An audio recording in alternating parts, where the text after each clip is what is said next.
Hello everybody, this is Derek. Hope everyone is doing magnificent as we are going into the final week of November. I'm going to start this off with an update from CNBC. They were talking about different ways for getting out of debt. One, cut your credit cards. I know I've been there before. Lower your interest rates. Yeah, that's an easy thing to do. Bring in extra money. Once again, not the easiest of things to do. They go on with other stuff. Get your priorities straight. Chip away at your debt. Keep things into perspective. Yada, yada, yada. And the funny thing is it's the mainstream media that is in the biggest of debts, the United States, that is trying to tell you how to get out of debt. When in reality, I see it as in the only a select few are able to because of the pure math. So if you're in the point where you are in debt, I mean, all you can do is the best of your abilities. The system has brought us to where we are today.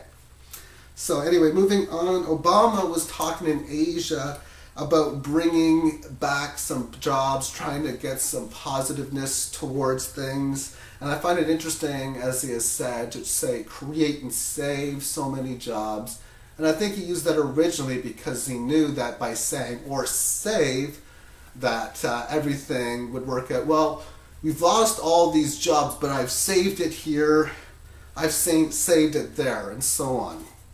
Timothy Geithner spoke on Capitol Hill recently, and this I find very interesting because Congressman Brady came up and made a very good statement stating how, you know what, I mean, you should be resigning for everything you've done. And Geithner, very defensive as he is, said he agrees with pretty much nothing that he says, but if they talks about stuff like jobs, how they are still, like stuff is still falling, not growing, or they'd be not growing, and the losses would be accelerating, savings falling.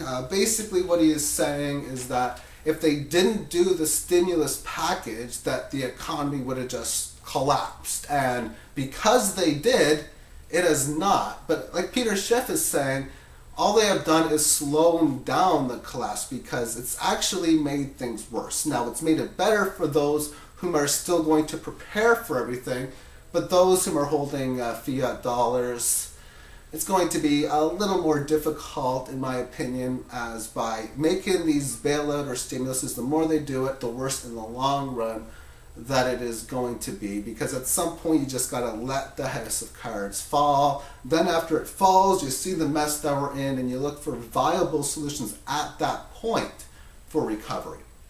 Finish this off with gold and silver. The metals have been going up very nicely as gold is making brand new highs, and from the 2008 highs it's up about over 10% already. Here in Canada and Europe, Australia, they are coming close to the March of this year's highs, which is really showing you what the United States dollar has been losing.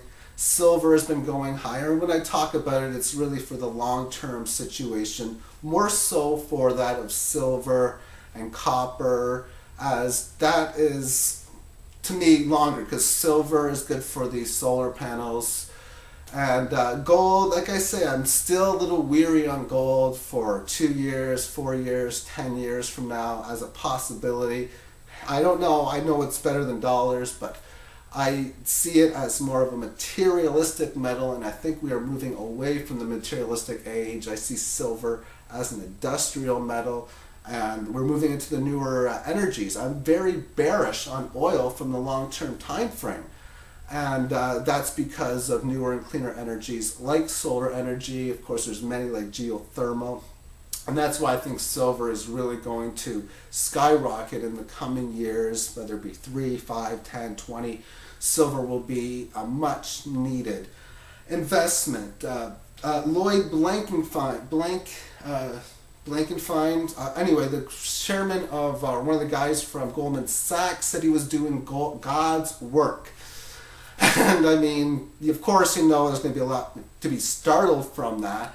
Apparently he apologized for that, and myself, I'm going to accept the apology, but I'm still waiting to accept all of the other stuff that has been done. Or I'm waiting to have an apology for the debt that's been created, being enslaved for the dollar, for the greed that has been done. You look at how the bonuses. So there's a lot to be still, a lot of apologies still needed to be done, in my opinion. Okay, so I'm going to end it at that. Peace out. Thank you for watching.